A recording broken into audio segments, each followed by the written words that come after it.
Hey Shashank, welcome to the show. Hey, thank you so much for having me, Himanshu. Yeah, it's my pleasure to have you here.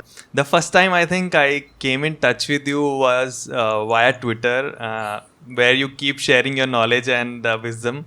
I was fascinated actually to learn about TapChief because I was like going through these platforms to find out some virtual assistants. So I stumbled upon TapChief, and that's how I got to know about you as well. And that intrigued Okay. me a lot because I do writing myself, and like I advocate about turning oneself's passion into profession. So I think TapChief allows that part to be done on a in a very good way and on a very great scale. So all the creative people and people who want to do freelance stuff, so they have a very good platform now which is built in India. So I messaged Yeah. you one day, I guess, and like invited you for the podcast, and you very humbly obliged to that. So welcome to the show again. So we can start off this conversation by how the product you developed in your college. The product name was Advise, I think, right? As we discussed earlier. So how that product from initial time transformed into TapChief? Can you start off from there? Sure. Um, yeah, so firstly, I think, when we did advise, as I said, as you rightly mentioned, we were college kids, and very frankly, we never thought we would do a startup per se when we were doing that, right? It's quite interesting how we started working on it because effectively both my co-founders, Binay and Arjun, and I, we all have siblings, younger brothers. And at that time, both of them were preparing for their JE, right? Mm-hmm. To kind of go through that rat race. It was their phase.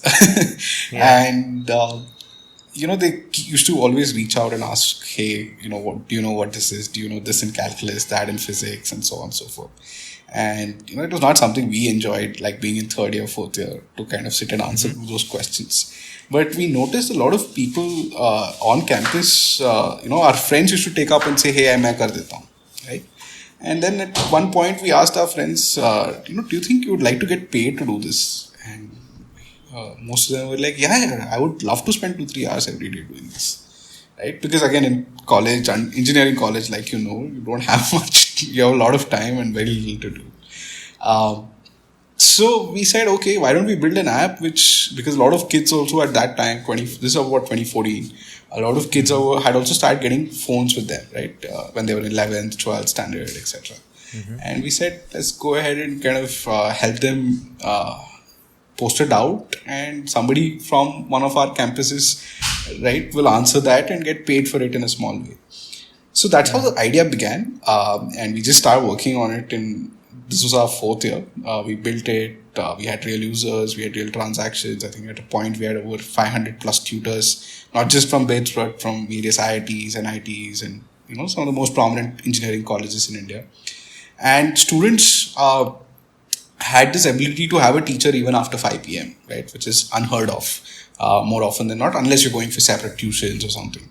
So, and solving each doubt helped them to get past and learn the next concept a lot better. So that was quite interesting. And we, as I said, we built it for fun. It was a fun project. But of course, we saw that the value we were able to generate, except that, it was not obviously our biggest passion to go ahead and help students learn or prepare for test examinations True. more after having done that ourselves for 20 years or so. So we basically, another kind of edtech company who was building something along similar lines reached out and said that, hey, we love your tech, we love your supply, tutor base that you've built, etc. Would you be, willing to sell the company? And my first response was, yeah, sure, we could definitely Why explore that, not? except that we don't, have a company, right? We are not registered, we're not done anything. Yeah, yeah. So, but we went through with it, saying that this is a product which would definitely reach a lot more students, Mm-hmm. and somebody who can take that further and is willing to take that further, I think that could be a nice home for this product. And more importantly, we said worst case, what will happen? We'll have a good story to say that we sold a company in college. Uh, thankfully, of course, it's turned out better than that. But so yeah, that's how it happened. They bought that while we were still students. We helped them transition for a good piece. And in the last semester, given all this experience of 1.5 year, we came back to say that, okay, let's build something again. Let's not go sit for placements. And that's how TapChief was born, where we said that, up until then, the thought process was you earn incomes by getting a great job, right? And that's why you go to good engineering colleges and so on and so forth. For the first time, we saw incomes coming in a very different fashion, and largely for skills which we had just picked off the internet and implemented it in a few ways.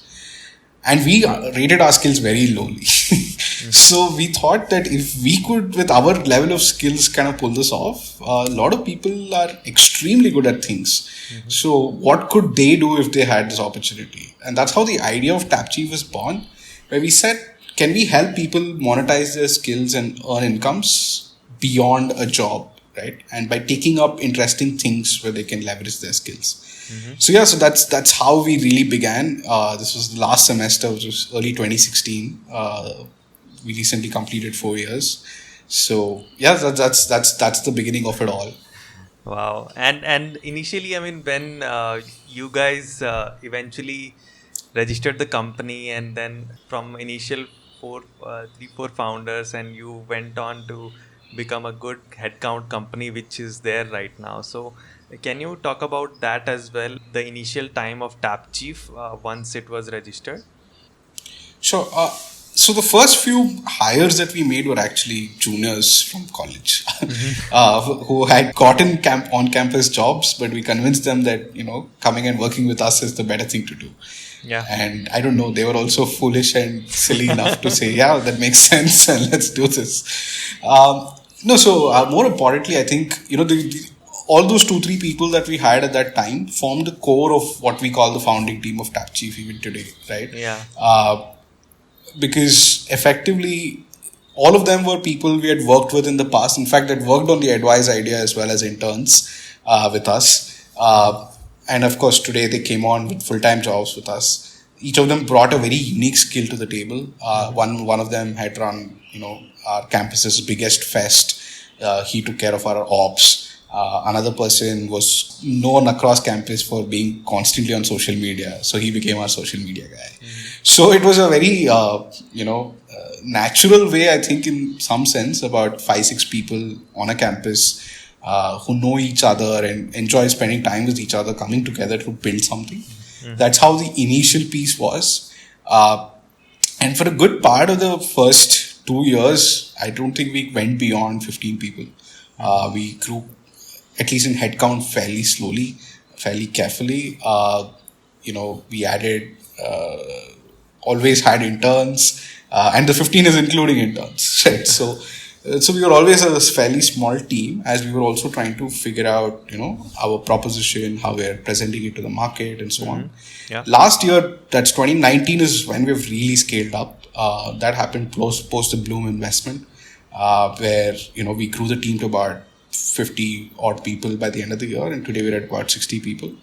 So yeah, I think the majority of the growth has happened in the last year, but I think it's held us in good standard. We grew at least a headcount fairly slowly, which helped us ensure that everyone we got on only people we enjoy working with. We enjoy working with, not just enjoy working with, but also spending time outside of work. People who brought unique skills to the table, people who brought that passion that's necessary in early stage of the company. So yeah, that's what that journey has been like largely for us.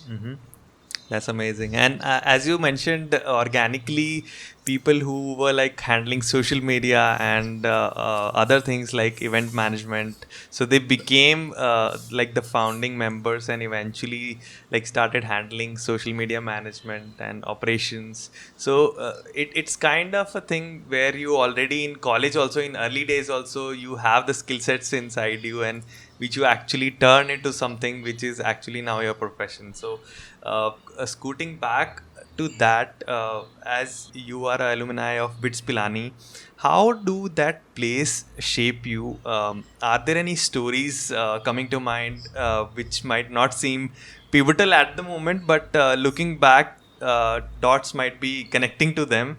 Anything coming to mind? Every time somebody asks me about bit stories, one thing that we used to have as a conversation early on, right, when we were only 5-6 of us, keeps coming back to mind, which is, my team and my co-founders, amongst all of us, we used to always discuss that if we ever go out and speak about Bits Pilani stories, please make sure that only the most appropriate ones are said out in public, right, and leave out all the debauchery.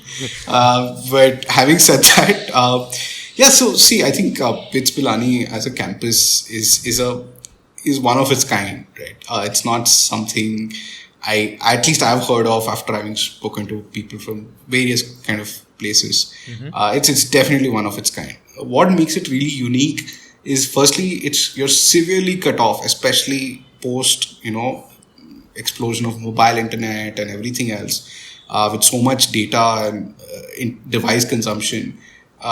Even with all of that, it takes you to the hinterland of India, in a sense, right? It's a very tiny village on the Rajasthan-Haryana border. Yeah. About the closest cities, I think Delhi and Jaipur, both of which are at about 250 kilometers. So there isn't much, right? The entire village comprises like 3/4 of the village is the campus. And then there's a bus stand and maybe one single bar or something. So, so there isn't much to do. So what that does naturally is that all the inhabitants of that campus, right, the 3,000, 4,000 odd people across years, across departments, disciplines, etc., all come together for very, very different things, right? People come together by virtue of interest. People come together, and that interest could be anything from sound mixing, which I was telling you earlier, all the way up to dancing and so on and so forth. So I think Bits definitely teaches you how to kind of embrace diversity. I think, and that's kind of flowed through for us even in our team today. We have, I think, at our last count, we had people from 17 or 19 unique states in the team today. Wow. Right. So it ensures that diversity flows through you. It's just part of who you are. You don't ever wonder that, I am from this place, this person is from this place, or I speak this language, or I eat this, somebody eats that, right? That's never a thought that comes to you if you've studied at Bits Pilani. Also, the fact that we didn't have attendance and we could give exams without attendance was incredibly useful in terms of becoming an entrepreneur. Because a lot of people, whatever time they spent on things that they really enjoyed doing, right? In the formative years, I spent a lot of time writing. I was part of the press club. I was part of this thing called the Department of Sounds. I've actually mixed live shows for Farhan Akhtar and Vishal and like a bunch of different crazy artists, Soulmate and so on and so forth. I picked up coding and freelancing and etc. because I enjoyed doing it, right? At one point, I built a website which had all the toppers' notes across campus, across disciplines, because a lot of people would not go to class. So we did, wacky stuff. Yeah, I mean, I think it's a part of my life, and the huge grin on my face can kind of help you understand how much I love that place. But it's just a very, very cherished part of my life for sure. And I don't know. I don't think that phase will ever come back. And I think a lot of stories like where dorm room coders are like creating companies.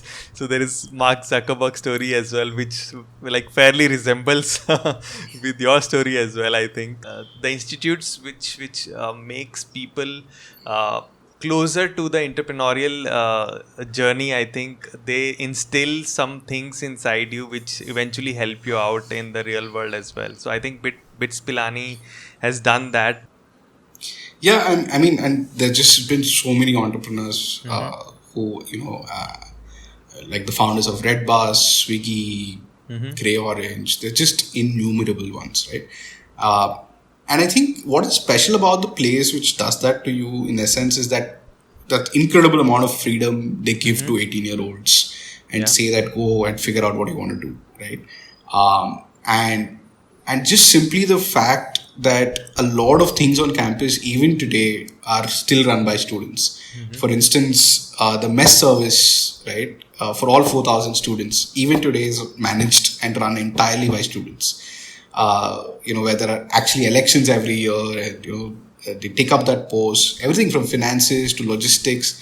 So if you're managing, of course, different sets of people take up different aspects like that. But even the placements, everything is run by students. So the faculty and the overall university management just being so open and giving such critical things and bringing students a part of that fold, right?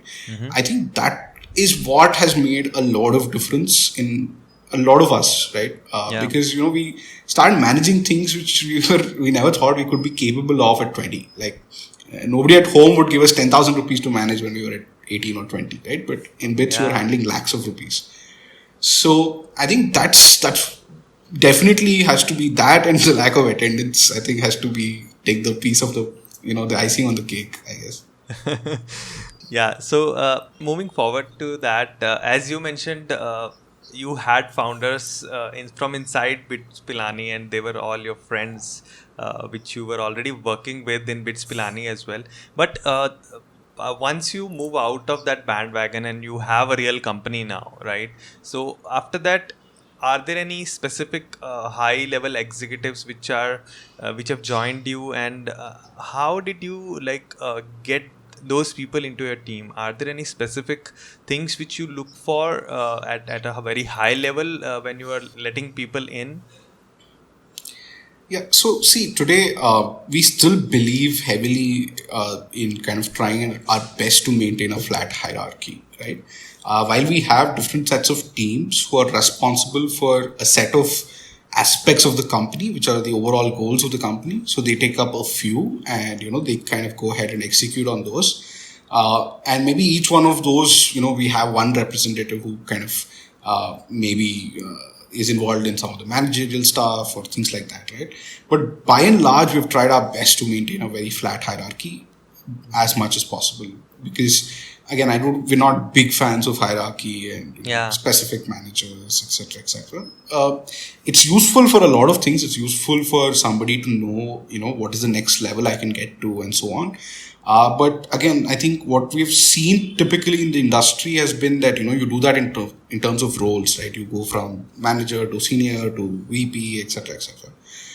What we have tried to inculcate, we've not been entirely successful fully, to be honest, but, it continues to be a relentless pursuit, is to ensure people are able to understand that they're growing when their responsibilities increase, and the extent of those responsibilities increase. That's something we are trying to inculcate and put in place and so on. But otherwise, by and large, for a team, in order to, when we're looking to hire in general, we look for a few things, again, which, are they aligning with our overall company values or not, right? Yeah. So first things first, we feel people need to be opinionated and need to like doing something. Right? Yeah. And dislike doing a certain set of things. If people don't have that opinion about their day-to-day life, about what they enjoy and what they don't enjoy, then they're not the best people to make decisions for you at a company level downstream, right? So we really look for, what are their inclinations and so on. We also look for a lot of attention to detail, because if there are certain things you enjoy, like, the various things that you were telling me before we started the podcast, ensure phones on silent, this is done, that's done. That attention to detail speaks a lot about a person's inclination and, passion towards doing something. You really enjoy doing podcasts, hence you're so concerned about the little pieces, right? So it's the same when it comes to anybody's job in any manner, right? People of course tend to view it as two separate things, but we believe that it is not separate, right? So attention to detail about things, whatever they enjoy, is again something we look for. We look for, do they have empathy, right? Again, empathy is probably by far the hardest thing to test for, because in an interview, everybody tends to try to be nice and, speak about everything in a positive light. But we really try and look hard at empathy, and we, over a period of time, try to develop our own techniques to assess that. Because without empathy, and if you need to be part of not just a startup, but for any company, right? Firstly, every member of a company or a team has to be empathetic to users or customers, then the colleagues around them, and then themselves, right? So if everybody follows that order religiously, then we would not have any conflicts. We would not need as many meetings. We would not need, review systems and so on and so forth to this degree at least, right? So I think that's what we try our best to test for. So at least these three are our top three things, we look for, because ultimately the skill piece, if you really enjoy it and if you're ideally somebody who's kind of smart, you'll figure out how to acquire those skills and apply it in different situations, right? As long as you have that empathy and attention to detail. But is there any, like as you said, that we have now set up a process to test empathy as well.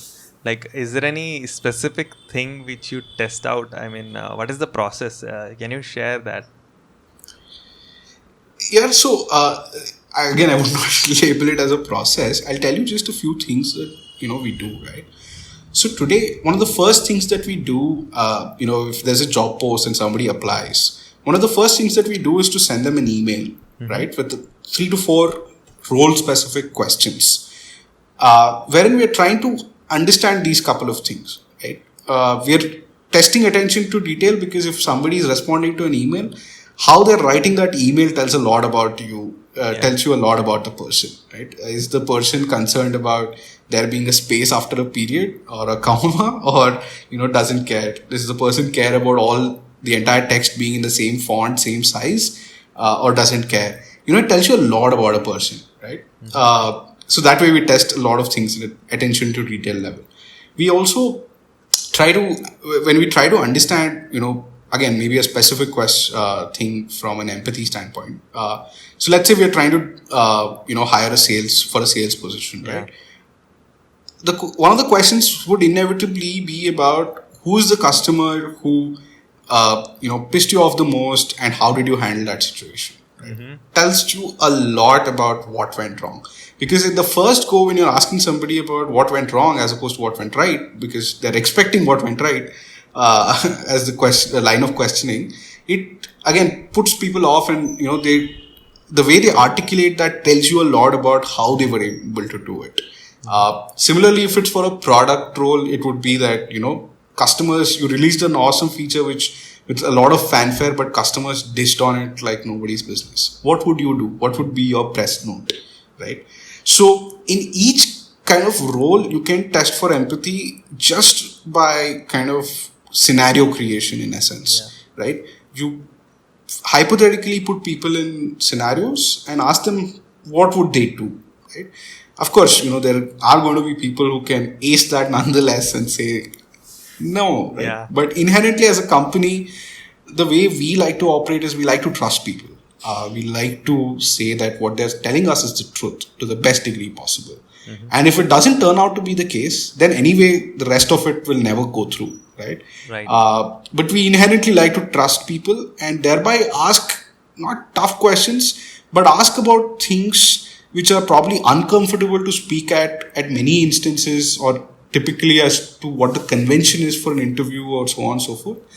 We try and put people in a comfort zone and then ask those uncomfortable topics so that and have a conversation. So every interview of ours, one of the first things I say every time I walk in is that, hey, look, I hate interviews. I love conversations. So let's have a conversation.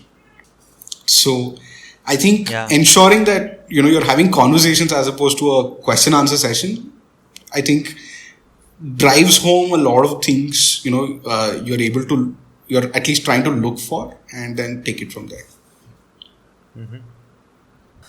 Yeah, I mean, asking these uncomfortable questions in interviews and like, as you said, we look for like attention to details in those conversations when we are talking to them, because when you are like passionate about your company because you have built it from scratch, so at that time like who is bluffing, right? Because you have been through all those situations, so most likely who is bluffing at that time. So of course in conversations and in those kind of interviews, this attention to detail can be very much can be measured, but of course empathy is something which we can just judge, but over the period of time it comes out and it comes out in uncomfortable situations most likely.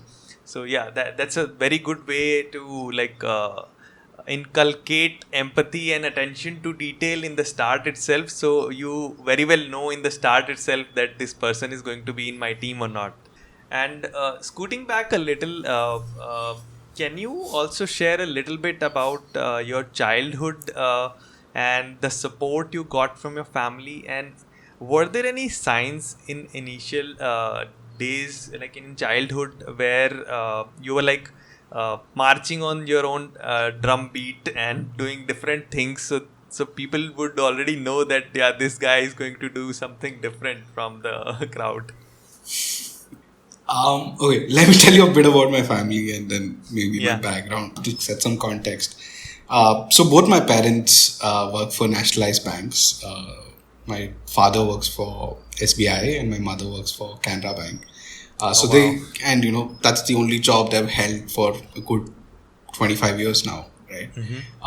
So obviously it's, you know, I've had that proper middle class, South Indian middle class upbringing, you can say. Yeah. I also have a younger sibling. His name is Kaushik.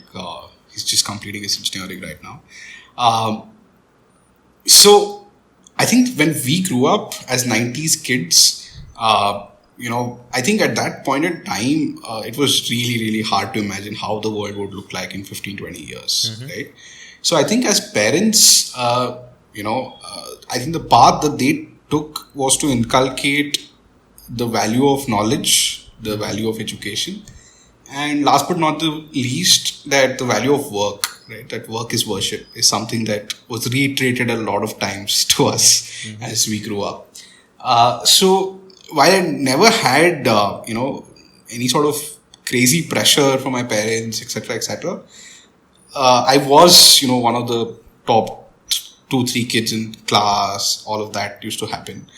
So did fairly well in academics. That's how grades and all of that happened. And always, but you know, I constantly used to do stuff otherwise, which of course they wouldn't have ever found out. Like I used to sell game CDs back when I was 10 years old, 5th, Oh, 6th wow. standard, I think. That was my first business, honestly. I was, you know, I used to take up all sorts of freelancing stuff even back then. Like I think post my JEE, again, because I was slightly on the top aspect of in terms of ranks, etc.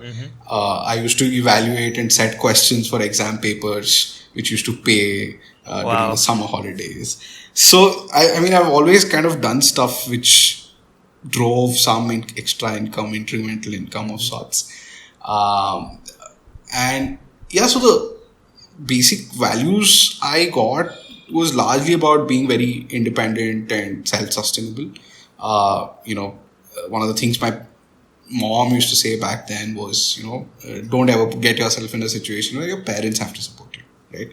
So those things were there. Now, did they think that I would go out and do all of this? Absolutely not. In fact, their ideal plan was that I go do engineering, come back to Bangalore, or actually they never imagined I would go to Bangalore for engineering in the first place. Do engineering, work for Infosys, was the parrot kind The of default. thing that I heard, that I heard for the longest time. But I think after a point, you know, hearing it so much, one day I really I think I had access to internet by then.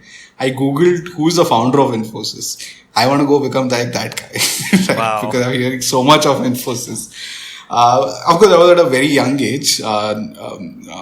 I think 12, 13 years old or something like that.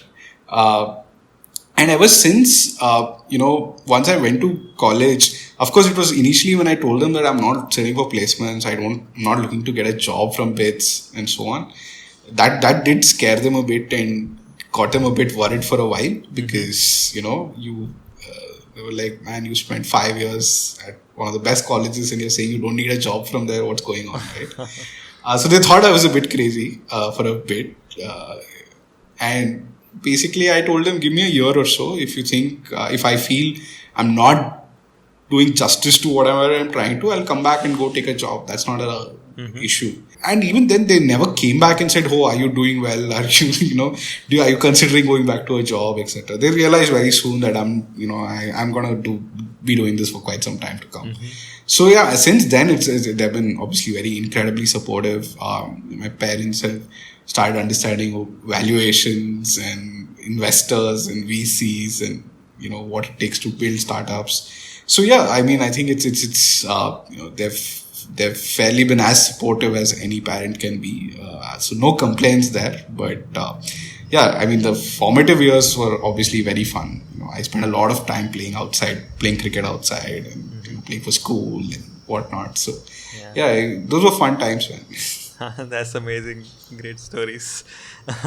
And moving a little forward again with your company, as I see and follow TapChief every now and then, and what I like that you guys are practicing is a mix of traditional and modern practices towards building the company.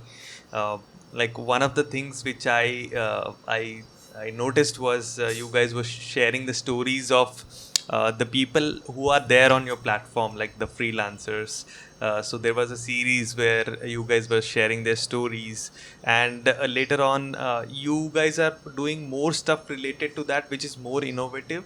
And so I just want to come back to this point, that how do you come with the ideas like this kind of ideas to move the company forward in the social realm?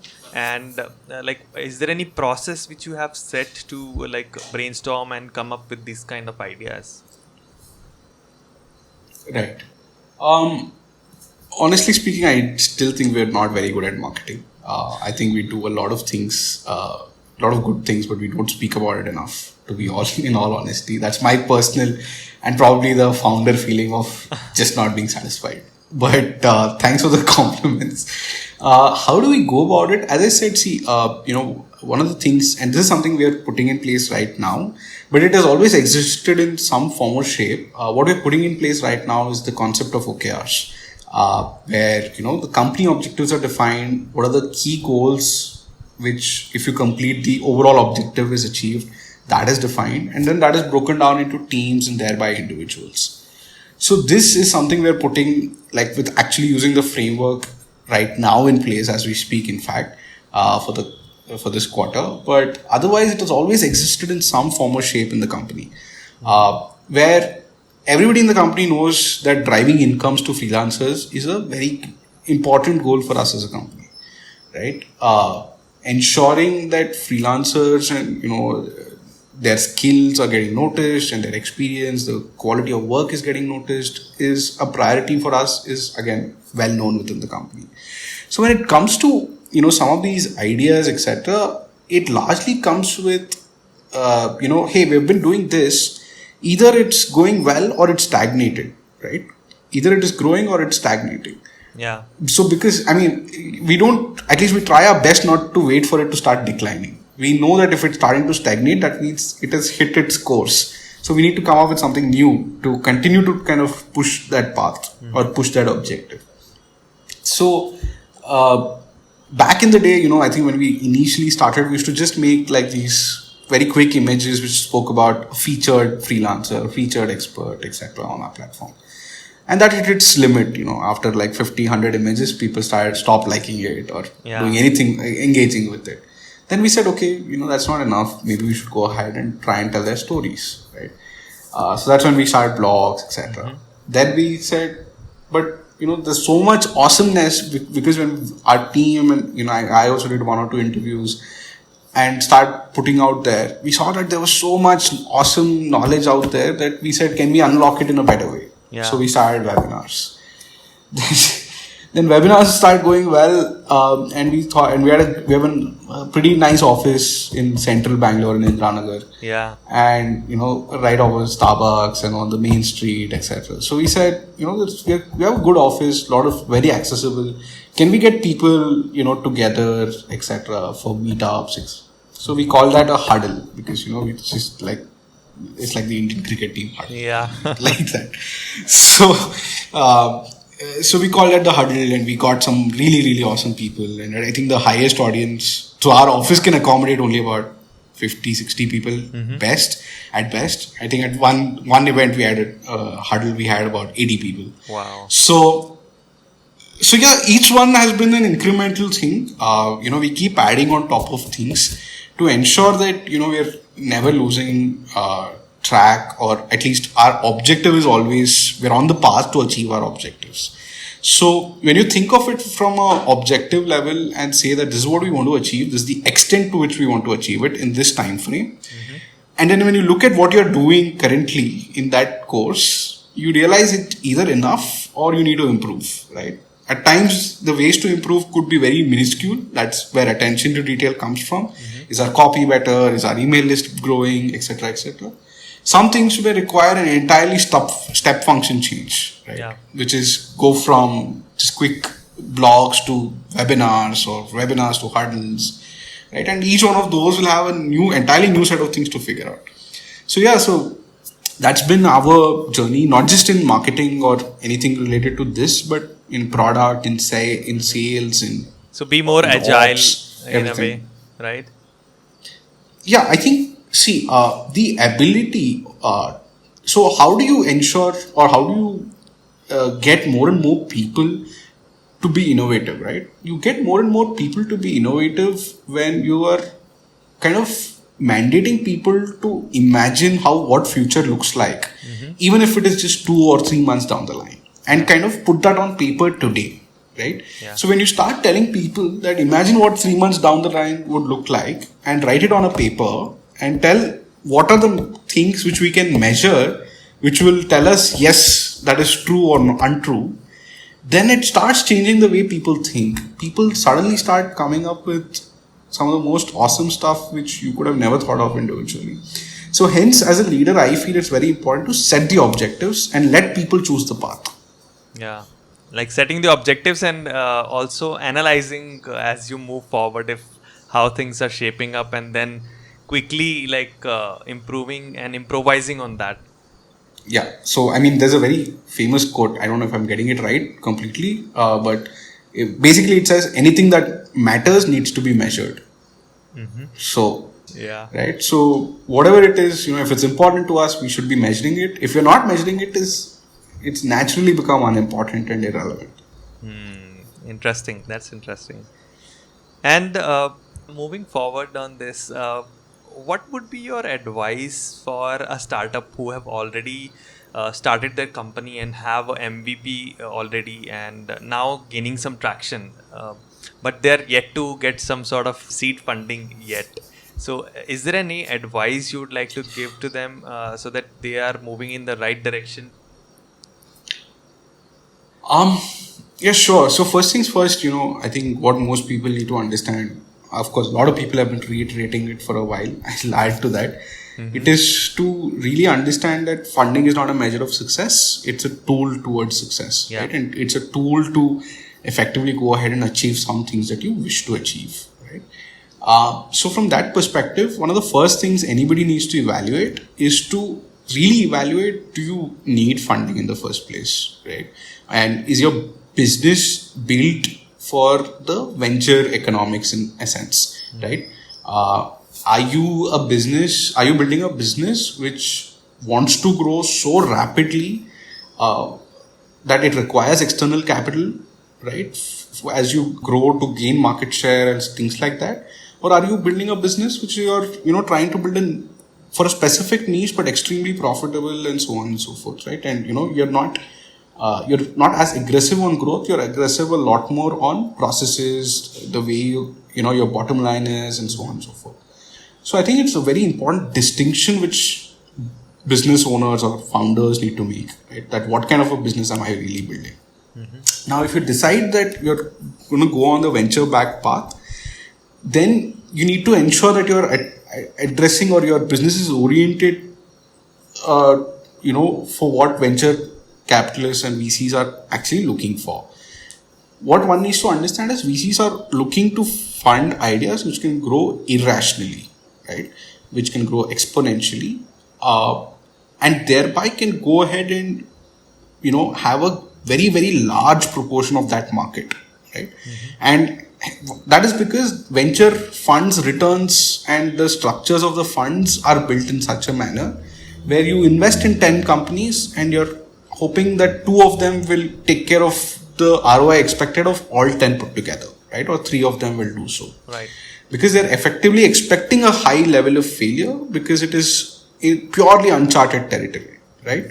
So the advice I would give is to honestly, at least especially now post-COVID, with a lot of these things definitely slowing down, my advice would be to see if you're really solving your users' problems and customers' needs.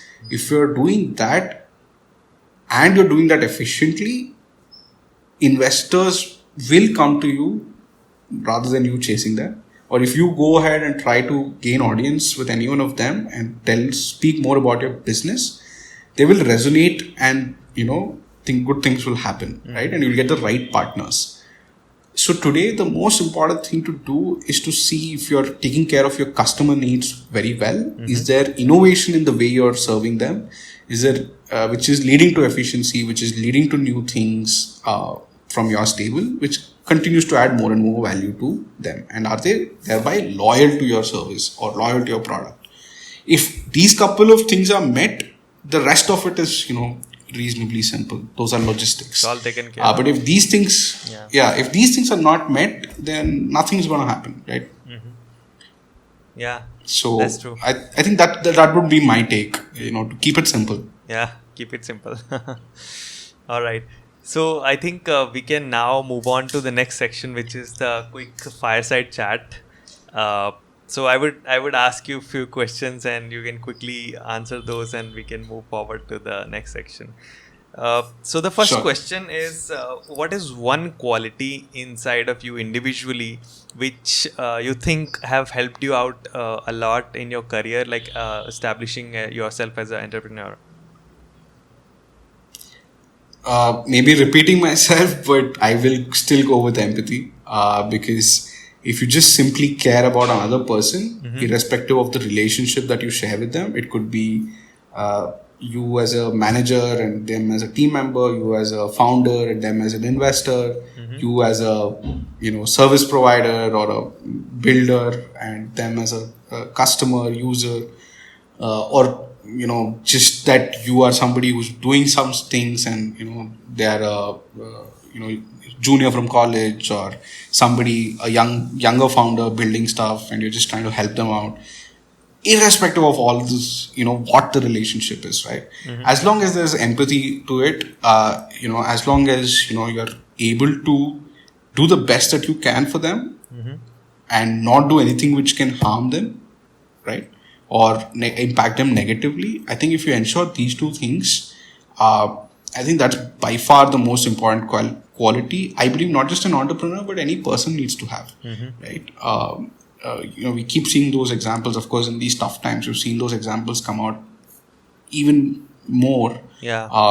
So that's what the world needs also, where it is today. Especially right now. Empathy is probably yeah, absolutely right. I think the next 12 to 18 months are going to be difficult in so many ways for so many sections of society. So being empathetic to the difficulties and also the ambitions. So again, empathy is always misconstrued as only from a challenges standpoint and a tough time standpoint. I think there's a lot from a positive standpoint as well, right? If you feel that somebody is doing X, but they can do 10X better on something, and your inputs or your value can drive that, going ahead and even unsolicited, to offer them that help is being very empathetic, right? Because why? Because you want the other person to succeed. So True. I think it applies to both sort of situations. It's obviously looked at a lot more from, when it's tough times, challenges, etc. But even to enable people to succeed, I think it can be leveraged very, very well. That's interesting. And what would be one failure which you have had in your life? You might be counting it as your favorite failure, in a sense that it led you in the right direction.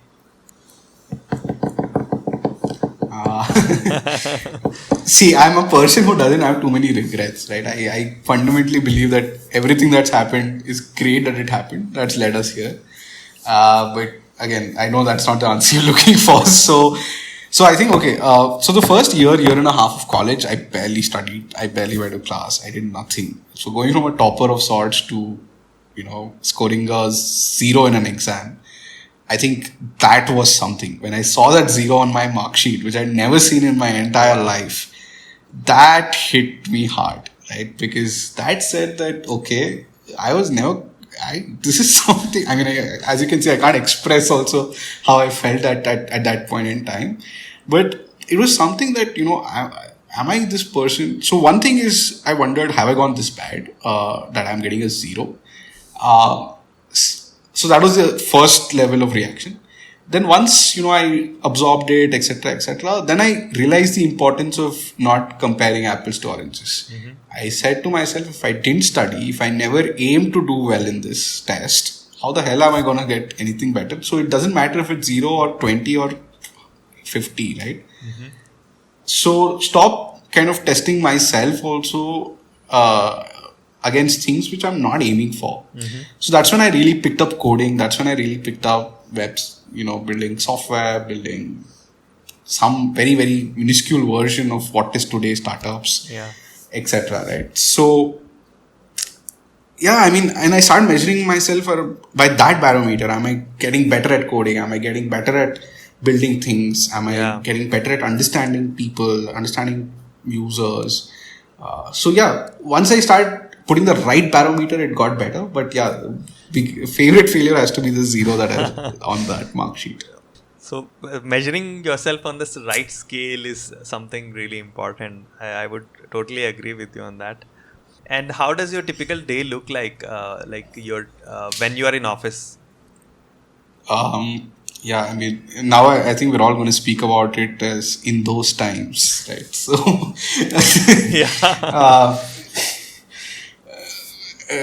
so in those times, when we had the luxury of going to office, I think then, I used to get to office typically around 11:30. Because I used to stay till office till 10 unless I'm traveling or have any external meetings or events, etc. to attend to. We used to have one day in the week which used to be review day. So we used to have that as Wednesdays, where across the team, all teams who were direct reports, etc., we would do weekly reviews with them and so on. Otherwise, we always used to have some or the other thing happening on a Friday evening in the company. Yeah, it could be everything from beer Fridays to pizza parties to movie nights to board games and so on. Otherwise, typical days, a lot of it, used to go for me in kind of ensuring our teams are on track, mentoring them, guiding them that, they're on the right course. Of course, now, given that we've all gone remote, I've become a lot more efficient on how to do that. But back then, at least, we used to spend an incredible amount of time in in-person stuff. And given that a lot of my responsibilities as CEO also involve a fair amount of interaction with external stakeholders, could be investors, media, journalists, customers, ecosystem in general, potential hires. So yeah, an incredible amount of coffee meetings and lunch meetings and so on, all across Bangalore. And of course, in Bombay and Delhi, also periodically, almost I think used to travel twice a month, if not more than that. So that used to be like a very fast-paced, very different. Nowadays, things are very different, of course. Coming to this situation right now, there is this question coming to mind that as many companies are working in remote distribution manner as well right now. One of them is WordPress, like Automatic, right? So, do you think that in future you and your company might be working in that sense as well even after COVID? Do you think there is a possibility of that? See, I think more or less every business or every company will have a portion of their workforce working remotely inevitably going forward. Because if not anything else, it is going to be a contingency plan. Right? If we run into a situation like this again, which teams of ours are prepared? So naturally, my sense is that every company will try and ensure that every kind of role in a company has some level of remote experience. Right? So I think it's going to become a critical need going forward. and we are not going to be any different, right? So we will definitely have some parts of our company collaborating remotely, right? Having said that, does that mean that in-person collaboration will go away? I don't think so, right? There are a lot of things that can be done extremely well even today, despite technology advancements. Very well when you're in person and you're able to do so, especially things like brainstorming or reviews and stuff like that. Right? So I think what will happen is, if you've heard of the flipped learning model, where students effectively kind of do all the reading on their own, etc., by themselves, and come to the classroom only to discuss activities and try to apply that knowledge. I think that's what is going to happen to companies in a sense. People are going to do a lot of deep focused work which they need to do individually without any dependency at homes, and at whatever involves collaborating and is enhanced by in-person collaboration, I think those will happen at offices. So I think that's how probably things will evolve, but of course too early to call anything at this point. But I think if it has to exist symbiotically, I think that's how it will probably be. Interesting. And is there any favorite app of yours on your phone or maybe on your computer which helps you out through your day the best? Any app you would like to mention? Okay, so my favorite and most used ones are obviously fairly common. We use Slack extensively as a company. Everything from customer support to sales leads to everything happens on Slack for us. So even our backend systems are connected to Slack and stuff like that. So I use Slack very, very often to stay connected with our teams. Of course, nowadays, at least in the initial part, did a lot of Zoom calls post-COVID. Yeah. But now I discovered a new tool called Loom, using which you can send very quick video messages on Slack, email, etc. to your team. So you can use that for everything from team updates to customer updates. That is something I've started to use extensively, where instead of getting on a call for anything and everything, I'm starting to send video messages and video bites to people to answer specific things. So yeah, I don't know. I couldn't use voice notes as much, but the video thing has been helpful. So yeah, so these are a couple of things I use very often. And otherwise, the standard notes app, man. I love jotting down notes on the notes app. All right. And so any one person who you find successful from your own perspective? Anybody coming to mind? Lots, right? No, so I think, again, I mentioned that in a lighter vein when I spoke of the Infosys co-founders, Narayan-Murthy, Nandan Nilekani, etc. But no, I think they're true giants, right? In terms of literally building so much from nothing. So I think they are very, very inspirational in many ways, because also probably Bangalore, a lot of those things play in. But yeah, so they're incredibly inspirational. Also, a lot of the newer generation entrepreneurs, right, like a Vijay Shekhar Sharma, or what Sachin and Binny did with Flipkart. Vijay, of course, is also an investor in the company through Paytm, and it's a lot more interactions, and have learned an incredible amount from him. Every interaction with him is almost like a MBA crash course of sorts in different aspects of the business. So yeah, I really look up to him as well. And in general, a lot of peers, right? And a lot of people in my own team, because I think, again, one thing, when it comes to looking up to, etc., we look up to people, who have been incredibly successful. I think one of the things I've tried to do is to look up to different people for different things, right? For instance, I really look up to Vijay for his expertise in branding and making Paytm a verb. I really look up to Kunal Shah in the way he asks extremely intelligent questions and very smartly gets all of us to do, in some form, secondary research for him. So, or his understanding of users and user psychology and so on. So I think for different themes, I really look at different people, who have been able to do a very good job, and try and learn those things and emulate those aspects of their life in ours. Interesting. That's super interesting. And coming to another silly question, what under 5,000 rupees purchase you might have made like before COVID probably, which might have changed your life in a good way?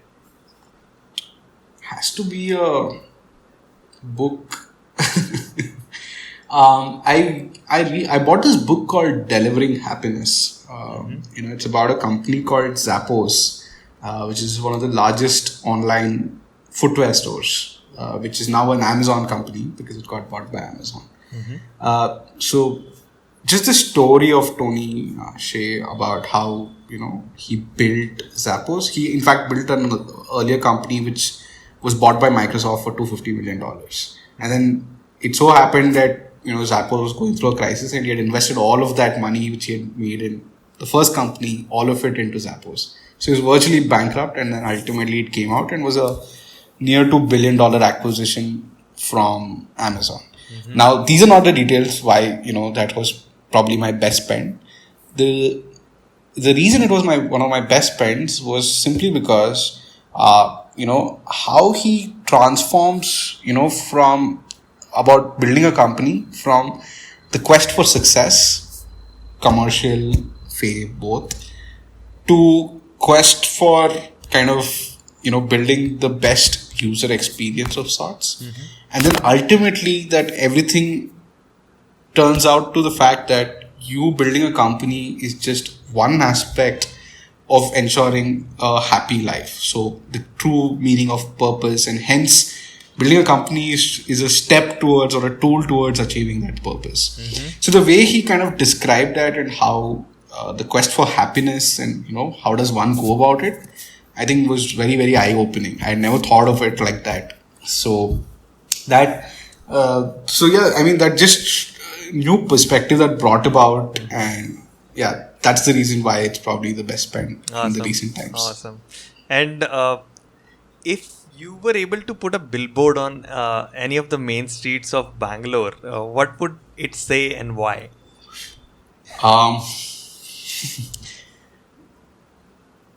Okay, I'll go with something which, again, in the early days in the company was made a lot of fun of for this quote because it came on your story at one point.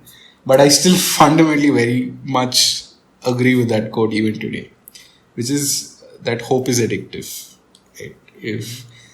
If you chase hope, and in some sense, every time hope gets you back on the right track to do things, no matter how horrible the situation is, if it's a global pandemic, if it's a all in all out financial crisis, whatever it may be, if you have hope left in you as a person, that always brings you back, and thereby it is so addictive because each piece makes you want to do something else better, something more new, something new all the time, right? Yeah. So hence I'll go with that. Hope is that's addictive. probably my standard one. Yeah. All right, that's a good one. And any media you might have consumed lately which you really liked, which is your recent favorite? Any book, movie, or documentary? A book. I tell people that if you want to found a startup or be a part of a startup, read 3 books. One is Measure What Matters by John Doerr. The second is $1 Trillion Coach by Eric Schmidt, which is on the life of Andy Grove and so on, which helps you become a great team player and a manager and everything. And the third thing is the Delivering Happiness, which helps you understand the true purpose, right? So those 3 books I still think are by far one of the best ones if you have anything to do with startups or even in general anything that you're doing. Right? I think those are my top 3 book recommendations always. In terms of movies or things that I've consumed lately, it's actually gone down, I mean, I know a lot of all the news articles about Netflix usage surging. But in my case specifically, because I'm spending so much time looking at the screen, spending time with the team, spending time with people outside the company, etc., I honestly don't have much energy left to watch another something on the screen. So it's honestly drastically gone down. But I've started reading a lot more, and writing has picked up the most. Wow. So, but otherwise, in terms of media, I don't know. I saw that I found the trailer for the Michael Jordan story very interesting. But one thing that, okay, yeah, I really enjoyed watching the Drive to Survive or the Formula One thing on Netflix because I had not followed Formula One, for quite some time now. And it was a great refresher. And I enjoy those, backroom insight into what things happen and so on and so forth. So, yeah, I really enjoyed Drive to Survive. All right. So I think this ends up the second section of fireside chat, and now as we are heading towards the wrap up of this call, so just want to know what are some milestones or any goals which you are looking forward to as an individual and for your company. Right. At TapChief, I think, there are different ways to measure if we're getting closer to our mission or not. The foremost of which is how many people are earning on the platform and, on a monthly, quarterly, yearly basis. And how have we been able to grow that? And of course, the dream is that at some point we're the largest employer in the world, right? Or we're driving incomes to we're the largest employer in the world in a sense, right? So that mark today is at about 2 million people. Wow. So that's a few years out, but that is something we'll continue to chase. And that's when I think we can say we've arrived, right? Because, if we've managed to do that, to kind of drive livelihoods for so many people, then I think the reason and the purpose and everything with which we started the company would have been achieved. Hence, I can claim we've arrived and I'm a successful entrepreneur. Till such time, every goal is still a small milestone. Of course, we celebrate those in a small way internally every now and then. But will I be truly satisfied? No. So. Yeah. So I think we can, with this, we can wrap up this call. So it was great talking to you, Shashank. Where can people reach you if somebody has a question? Twitter is what I used amongst all social media the most. So I'm Shank Murli on Twitter. So yeah, always feel free to tweet to me, DM, anything works. And also my email is shashank@tapchief.com. So either one of those works. Sure, I'll put all those things in the show notes and all the recommendation of books and movies as well. So thanks again for sharing your journey and being so candid with the replies of my questions. So thanks for that, and I really appreciate your energy and time. Hey, anytime, and thank you so much for doing this. I think your viewers should know that you've been extremely patient with me for over 6 months after multiple failed scheduling. So thank you for being persistent and still wanting to have me on the show. So yeah, I really enjoyed this, man, and wish you luck as well for the podcast in the future. And I hope you bring on a lot more awesome people and get them to share about their lifestyle. I hope. Thank you. Thanks a lot for your kind wishes. Thank you.